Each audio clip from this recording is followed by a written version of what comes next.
So ayun mga paps, ano, ipapakita ko sa inyo ngayon dito kung paano nga bang sistema rito sa Angkas. Ano. Ipapakita ko sa inyo rito yung driving skills assessment ni Angkas. Ano. Ayan, dito tayo ngayon sa Angkas.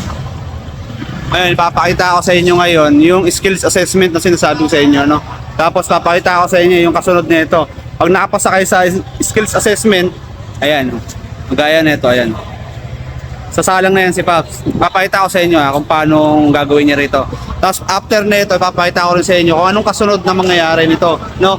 Sabi niyo kasi hindi tinuturuan ng ng mga batas trapiko, no? Ito papakita ko sa inyo, ito. Yan, kung nakikita niyo yan, yung mga warning signs na yan, ayan, no? Formative na yan, no? Yan. Regulatory signs, ayan, nakikita niyo yan. Ayan, dito yan, parang atong style LTO eh. Ayan. Tapos ito naman ngayon, yung driving skills assessment. Ayan. Pag nakapasa kayo dito sa driving skills assessment mga Paps, no, bawa naipasa ito ni Paps, no? Tignan natin ha. Pakita ko sa inyo.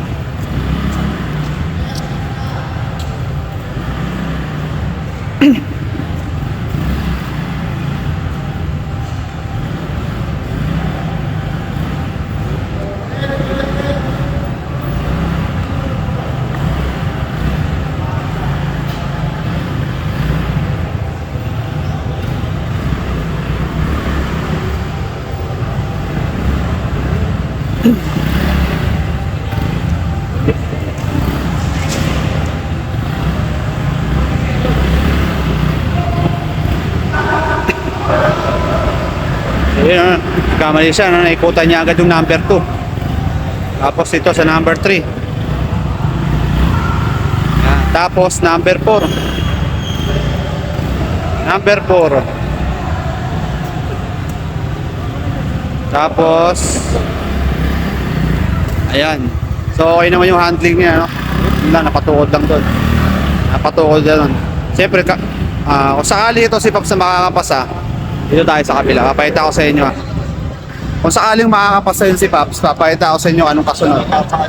Ito ang kasunod niyan. Papakita ko sa inyo. Ayan, yung mga nag-a-apply. Oh. Tapos ito ngayon yung kasunod niyan. No? At dito, i-check naman yung motor nyo. Ayan, pag yan nakapasa dyan, check nyo yung motor nyo kung stock, all stock ba yung motor nyo. No? Walang accessories, walang binago. No? I-check yan dito. Ayan. Ayan. Tapos, halimbawa, nakapasa ka na rin doon. Dito ka naman sa kabila. Dito ka naman sa kabila. Wala kayong motor sa stock. Ayan, papayita ko sa inyo ha. Ayan. Ito yung ano. Ayan. Ito yung seminar. Medyo tahimik tayo rito kasi medyo may seminar eh. Ayan. Papayita ko sa inyo ang sistema. Ano, paano sila turuan ng tama sa kalsada. Marami hindi nakakaalam dito. Ang kulay po ay nagde-define ng level of severity. Severity ng ano? Ng aksidente, ng risk.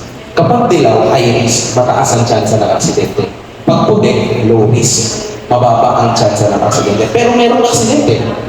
Nakuha? Sample. Broken parehas, magkaiba ng kulay. Broken. Pag sinabi broken, open, pwede mag-take turns. Pwede ba ako mag-overtake using white broken? Yes, pwede. Kailangan ko bang mag-ingat? Yes, kailangan ko mag-ingat. Using yellow broken, pwede ba mag-overtake? Yes, pwede. Kailangan ko bang mag-ingat? Hindi. Ang kailangan ko dito, higit na pag-iingat. Nakuha niyo po? Magkaiba ng severity.